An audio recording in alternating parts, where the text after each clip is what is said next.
Friends, कभी आपने यह सोचा है कि पेट्रोल और डीजल के दाम में यदि मामूली बढ़त भी होती है तो इसका असर हमारे घर पर, हमारे जेब पर कैसे पड़ता है? तो आइए इसी बात पर हम चर्चा करेंगे आज। दोस्तों, यदि पेट्रोल डीजल में मात्र 1 रुपये की भी बढ़ोतरी होती है तो इससे हमारे घर के बजट में यानी हमारे खर्च में लगभग 1000 या उससे भी ज्यादा खर्च बढ़ जाते हैं। आइए इस गणित को सिंपल भाषा में हम समझते हैं।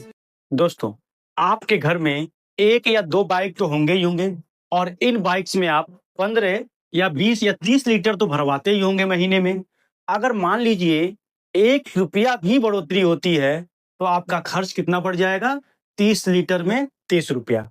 इसके अतिरिक्त आपके घर में कार भी होंगे, ट्रैक्टर्स भी होंगे, जिनमें आप कुल मिला के 50-100 लीटर तो भरवाते ही होंगे, जिससे 100 रुपये का अतिरिक्त बोझ आपको सहना पड़ेगा। इसके अलावा आप पब्लिक ट्रांसपोर्ट भी यूज करते होंगे और जब भी पेट्रोल डीजल में 1 या 2 रुपये की बढ़ोतरी होती है तब पब्लिक ट्रांसपोर्ट 10 से 20 रुपया महंगा हो जाता है। मतलब इससे मंथली खर्च 300 से लेकर 400 रुपये तक बढ़ सकता है।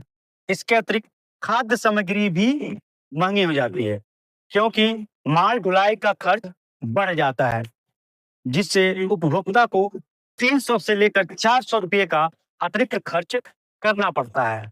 इसके अतिरिक्त डेली यूज के चीजों का भी, जैसे तेल, साबुन, दूध आदि के भी दाम बढ़ जाते हैं क्योंकि यातायात महंगा हो जाता है, जिससे उपभोक्ता को 100 से लेकर 200 रुपये का अतिरिक्त खर्च करना पड़ता है।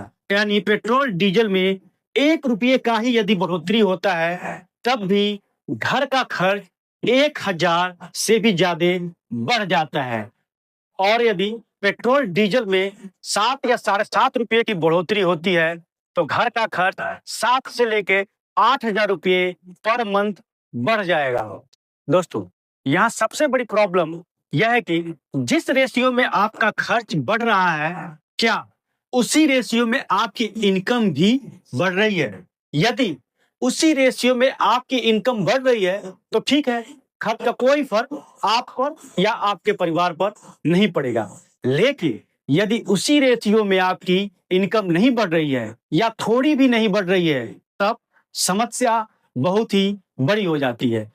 और यह समस्या सिर्फ एक परिवार तक ही नहीं सीमित रहती, बल्कि यह पूरे देश की समस्या बन जाती है क्योंकि तेल के दाम बढ़ने से इन्फ्लेशन यानी महंगाई बढ़ेगी तो खर्च भी बढ़ेगा और खर्च बढ़ेगा तो निश्चित रूप से लोगों का बचत कम होगा और यदि बचत कम होगा तो लोग निवेश कम करेंगे, यानी देश में निवेश भी कम होगा और जब निवेश कम होगा, इन्वेस्टमेंट कम होगा, तब देश में उत्पादन भी कम होगा और जो उत्पादन कम होगा यानी चीजें कम रहेंगी, डिमांड ज्यादा रहेगा तो निश्चित रूप से फिर महंगाई बढ़ेगी और फिर महंगाई बढ़ेगी तो फिर हमें खर्च बढ़ाना पड़ेगा और इस तरह हमारी अर्थव्यवस्था एक विशियस साइकिल, दुष्ट चक्र में फंस जाएगी, जिससे भारत का आर्थिक विकास